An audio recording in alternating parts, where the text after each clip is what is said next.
से सदगुरु कबीर साहब को विचारधारा को श्रवण कर रहे थे। बड़ी सुंदर सुंदर शब्द से हम लोग श्रवण किए। सदगुरु कबीर साहब कहे, जो वर्षा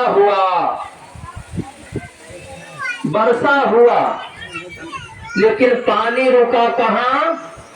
गहरा में। ऊंचाई पर पानी नहीं रुकता है। जिनको दिल उथड़ है पहाड़ के समान, कितनों उनको सरोवर में डुबा दिया जाए लेकिन फिर सुखले तो सुखले रहे। इसलिए गहरा बनना पड़ेगा, नीचा बनना पड़ेगा। जो ऊंचा बनते हैं वो सबसे नीचा होते हैं। सदगुरु कबीर साहब कहे, जो केला के घौर जब लिपटा है तो भगवान के प्रसाद में काम आता है। इसलिए हम लोग सभी भक्त हैं भगवान का, वह सदगुरु का, वह परमात्मा का। सज्जनों, अभी हम बड़ी सुंदर शब्द सुने। थोड़ा देर पहले हमारे अम्मा से साहब ने बड़ी सुंदर शब्द से दर्शाए थे। हम सुने,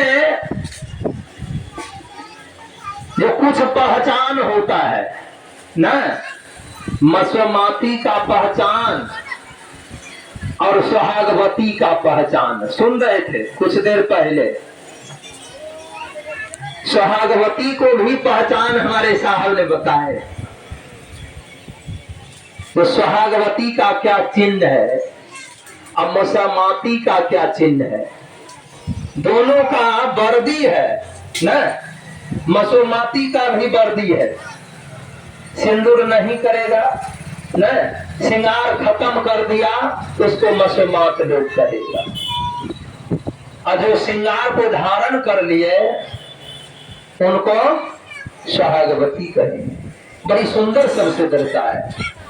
इसी में कोई मानव इसको खंडन भी कर देते हैं न। भक्त बनेंगे पहचान से न। अभी साहब बोल को गए, जो पहचान नहीं है, अगर ये कंठी माला ना रहे न, और तिलक ना रहे तो बताइए कौन कहेंगे जी संत है? मौन वाला तो कोई देखा है? सदगुरु कबीर साहब वैसे मानव को कहे, मन को कहा न कीजिए, मन है पक्का चोर, अब बीच दरिया में जाए तो देगा छोड़। मन पर भरोसा आप मत कीजिए, मन आपको बेईमान है। सदगुरु कबीर साहब कहे, जस भीतर तस बाहर देखा, अधर धरती का एके देखा।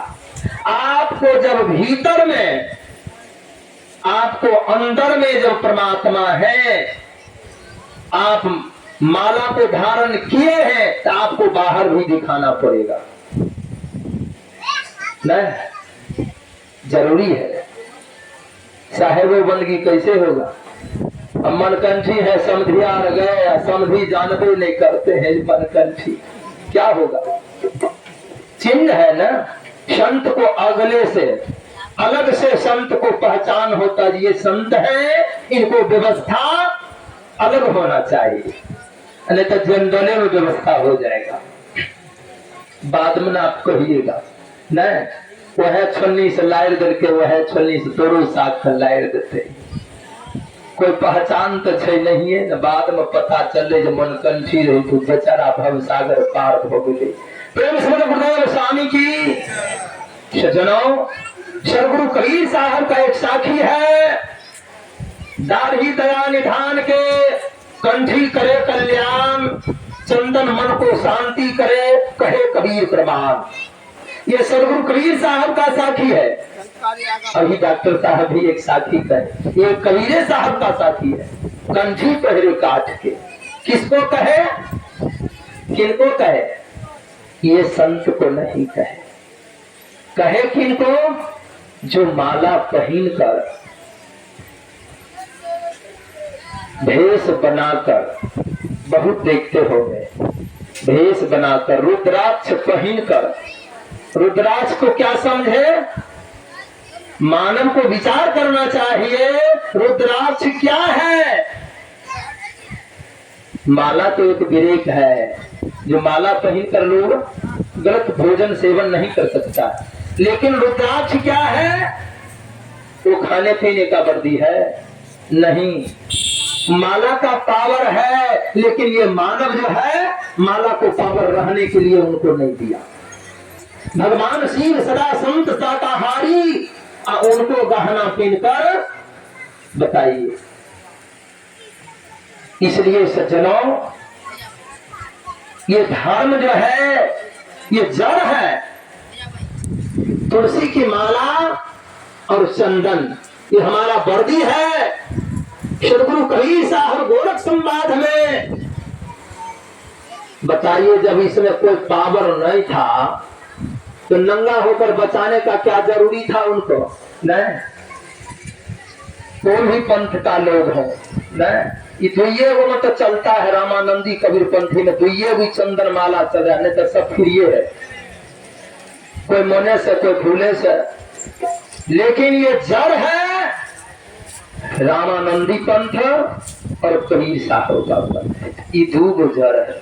पहले रामानंदीय थे, सदगुरु कबीर साहब भी तीन धारी को चंदन करते थे। सदगुरु कबीर साहब तीन धारी का चंदन करते थे, वो अखंड रामानंदी थे। लेकिन एक धारी का चंदन कब से हुआ? गोरख संवाद जब हुआ न, तो सदगुरु कबीर साहब रूप को धारण किए, नख से सीख चंदन लगाए और गोरख ने चाटने के लिए काम किया था, ये माला कंठी तोड़ने को काम किए। सदगुरु कबीर साहब कहे माला कंठी नहीं रहेगा तो धर्म लुप्त हो जाएगा। रामानंद स्वामी जी, श्री रामानंद स्वामी जी कहते हैं अन्न जल त्याग दिए। बताइए, आज लोग को बोलने में कोई विचार नहीं होता है, लेकिन श्री रामानंद स्वामी जी उस समय अन्न जल त्याग दिए जब माला कंठी जनेऊ नहीं रहेगा। बताइए, महापुरुष, वो धर्म दुरंदर लोग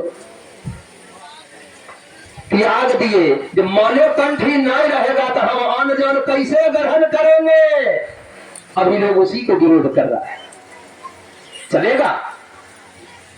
वो हिंदू हो सकता है? सज्जनों, रामानंद स्वामी जी अन्न जल जब त्याग दिए, कबीर साहब को कोई कह दिए जो अन्न जल आपको गुरु महाराज त्यागे हुए हैं। गुरु को दुख देखकर, तकलीफ देखकर शिष्य को महा दुख पड़ता है।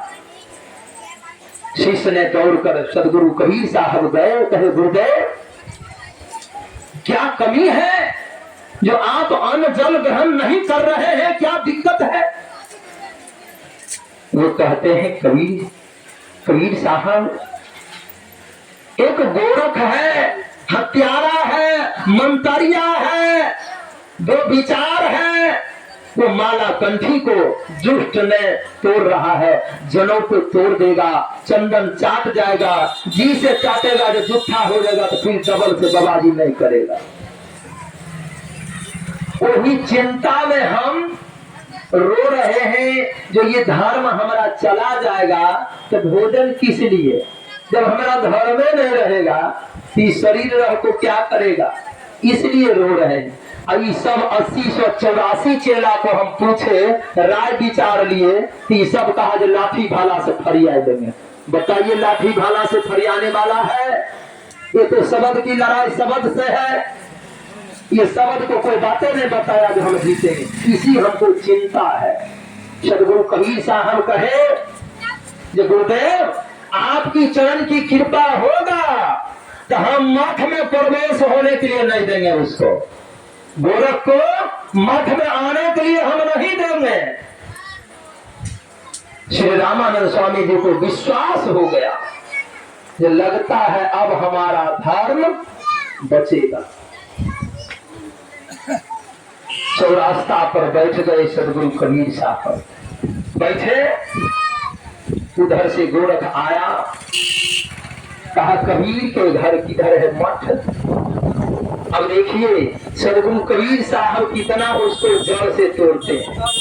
कहे देखिए गोरख जी, जिनको 80-184 चेला, सभी विद्वान हैं, सभी वेद ज्ञाता है, सभी विद्वान है, और उसमें छोटका चेला हम है, हम पढ़ल लिखल नहीं है। देखिए छोटका चेला हम है, हमारा गुरु भाई सब जो है विद्वान है। तो पहले चलवा से आप जीतिएगा तब ना गुरु महाराज के पास जाइएगा।